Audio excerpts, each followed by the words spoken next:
Tous les jours, des milliers de pensées négatives envahissent votre esprit, vous paralysent, vous font douter de vous-même et vous remplissent d'anxiété. Mais si je vous disais que ça n'a pas à être comme ça, qu'il existe un moyen de reprendre le contrôle, de faire taire cette voix destructrice et de trouver enfin une paix intérieure. Les stoïciens ont découvert ce secret il y a plus de 2000 ans et la neuroscience moderne vient de le confirmer. Dans la vidéo d'aujourd'hui, je vais vous montrer exactement comment reprogrammer votre esprit, vous libérer du poids des pensées négatives et transformer votre façon de voir la vie. Mais attention, si vous ignorez ça, vous resterez prisonnier de votre propre esprit. Alors regardez jusqu'au bout et découvrez comment renverser la vapeur. Vous est-il déjà arrivé de vous retrouver piégé dans une spirale de pensées négatives, avec l'impression que votre esprit est contre vous? Si c'est le cas, sachez que vous n'êtes pas seul. La bonne nouvelle, c'est que même si elles semblent incontrôlables, ces pensées peuvent être maîtrisées. Et les stoïciens le savaient déjà il y a plus de 2 millénaires. La philosophie stoïcienne ne se contentait pas de reconnaître les défis de l'esprit humain, elle a développé des techniques puissantes pour faire face à ces schémas destructeurs. Et le mieux dans tout ça, ces stratégies restent incroyablement efficaces aujourd'hui. Les stoïciens partaient d'un principe fondamental. Vous ne contrôlez pas les événements extérieurs, mais vous contrôlez la façon dont vous y réagissez. Épictète, l'un des grands maîtres du stoïcisme, disait « Ce ne sont pas les choses elles-mêmes qui nous perturbent, mais l'opinion que nous en avons. » Cela signifie qu'une pensée négative n'est pas une vérité absolue, mais une interprétation. Le problème ne vient pas de l'événement lui-même, mais de la manière dont vous le percevez. Par exemple, si quelqu'un critique votre travail, vous pouvez le prendre comme une attaque personnelle et vous sentir démotivé, ou y voir une opportunité d'apprendre et de progresser. C'est à vous de choisir. Mais comment entraîner votre esprit à réinterpréter les choses de manière naturelle? L'une des méthodes stoïciennes les plus efficaces est la dichotomie du contrôle.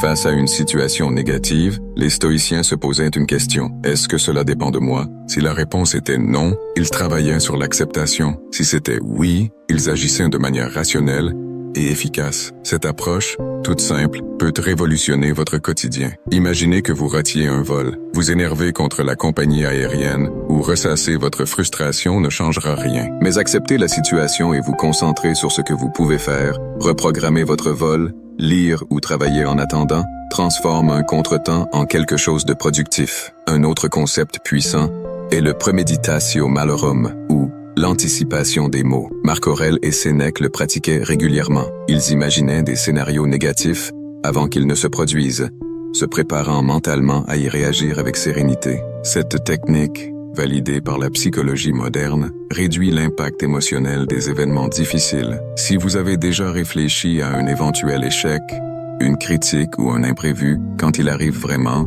le choc est bien moindre. Cela vous donne plus de contrôle sur vos réactions émotionnelles, empêchant les pensées négatives de prendre le dessus. Et quand les pensées négatives sont déjà là, les stoïciens recommandaient une prise de distance rationnelle. Au lieu de dire « j'ai peur », essayez de dire « je ressens une pensée de peur ». Ce petit changement modifie complètement votre rapport à vos émotions, en créant un espace entre vous et ce que vous ressentez. Cette stratégie, appelée aujourd'hui diffusion cognitive en psychologie, vous aide à éviter que les pensées négatives ne dominent votre esprit et n'influencent vos actions. Au final, la clé pour gérer les pensées négatives n'est pas de les éviter ou de les réprimer, mais de les comprendre et de les apprivoiser. Les stoïciens nous apprennent que l'esprit peut être façonné comme un muscle grâce à une pratique consciente. Plus vous appliquez ces principes, plus vous devenez résilient. Les pensées négatives peuvent bien frapper à la porte, mais c'est vous qui décidez si elles entrent pour s'installer ou si vous les laissez passer, comme des nuages dans le ciel. Si vous avez déjà essayé d'arrêter vos pensées négatives sans succès, pas de panique. Le problème n'est pas un manque de volonté,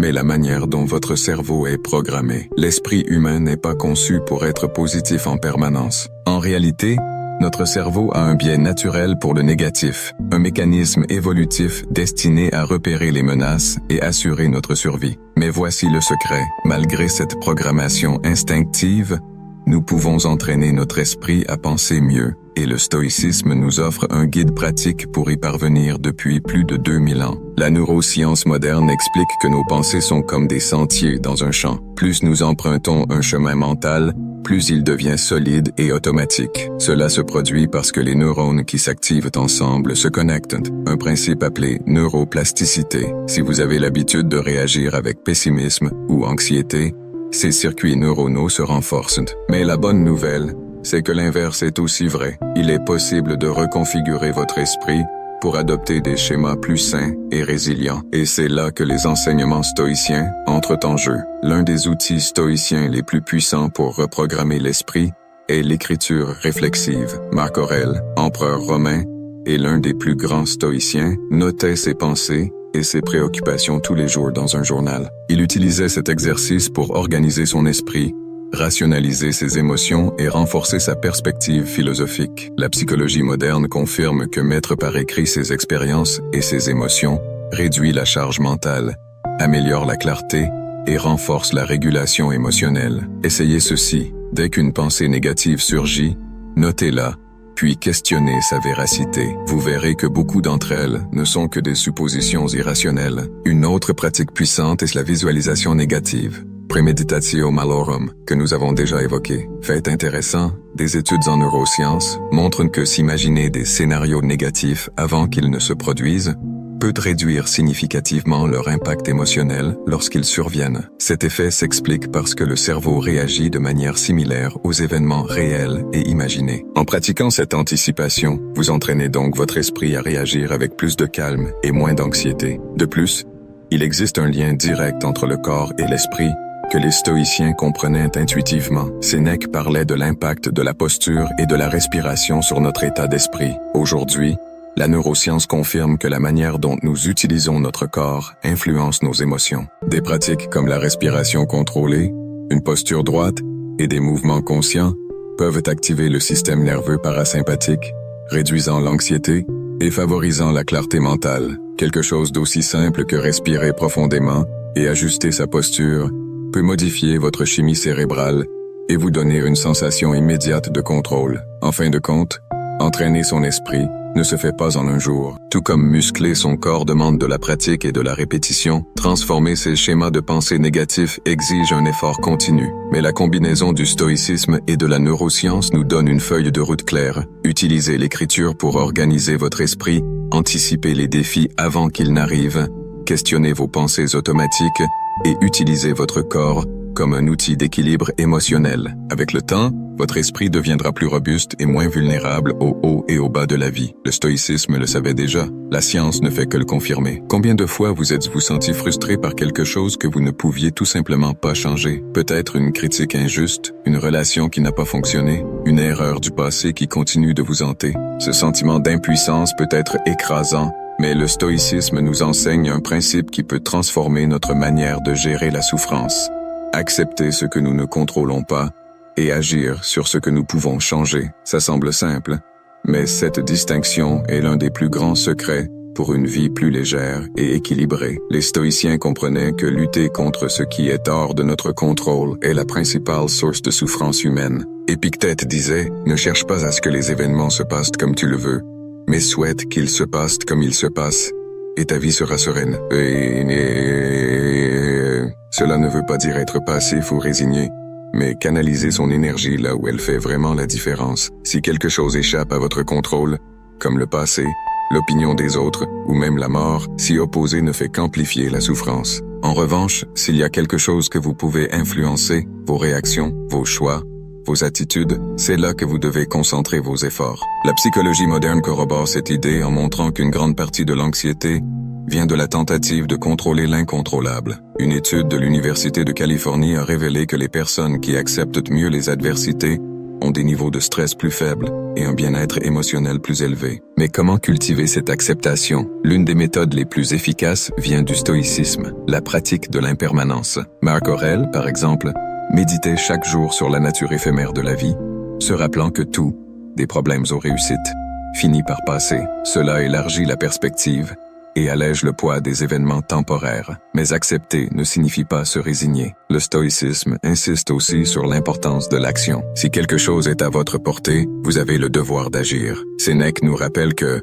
la chance, c'est ce qui arrive quand la préparation rencontre l'opportunité. Cela veut dire que si vous voulez changer votre vie, il faut prendre les choses en main et faire ce qui est nécessaire. Si votre travail vous rend malheureux, cherchez de nouvelles opportunités. Si une relation vous fait du mal, fixez des limites. Si une erreur du passé vous hante, tirez-en des leçons et passez à autre chose. La différence entre une souffrance inutile et une croissance personnelle réside dans votre capacité à savoir quand accepter et quand agir. Et comment entraîner cette mentalité? Un exercice pratique est la visualisation inversée. Au lieu d'imaginer le pire, imaginez votre vie sans quelque chose que vous appréciez aujourd'hui. Cela cultive un sentiment de gratitude et vous aide à réaliser que, même au milieu des défis, il y a beaucoup de choses pour lesquelles être reconnaissant. La gratitude, d'ailleurs, est un outil puissant pour changer de perspective, car elle détourne l'attention de ce qui manque vers ce qui est déjà là. En définitive, accepter ce qui est hors de contrôle et agir sur ce qui peut être changé est un art qui s'apprend. Les stoïciens nous montrent que la véritable liberté mentale ne consiste pas à éviter les problèmes, mais à apprendre à les gérer de la meilleure manière possible. La vie continuera à apporter des défis, mais la façon dont vous y répondez déterminera votre niveau de souffrance ou votre capacité à rebondir. Comme le disait Marc Aurèle, si tu te sens malheureux, sache que la cause n'est pas dans les événements, mais dans ta perception d'eux. Les enseignements stoïciens nous montrent que les pensées négatives, la souffrance et les incertitudes n'ont pas à dominer notre vie. Avec les bons outils, acceptation, changement de perspective et pratiques quotidiennes, nous pouvons transformer notre esprit et vivre avec plus de sérénité et de sens. La clé est d'appliquer ces principes au quotidien, en entraînant l'esprit comme un muscle pour qu'il devienne plus fort face aux défis. Si cette vidéo vous a plu, n'oubliez pas de laisser un pouce bleu, car ça aide la chaîne à grandir et à partager le stoïcisme avec plus de monde. Dites-moi en commentaire quelle stratégie vous allez commencer à appliquer dès aujourd'hui. Et bien sûr, partagez cette vidéo avec quelqu'un qui a besoin d'entendre ce message. Et ne partez pas tout de suite. Je vous laisse une autre vidéo incroyable à l'écran pour continuer à apprendre et à renforcer votre mentalité stoïcienne. On se retrouve là-bas.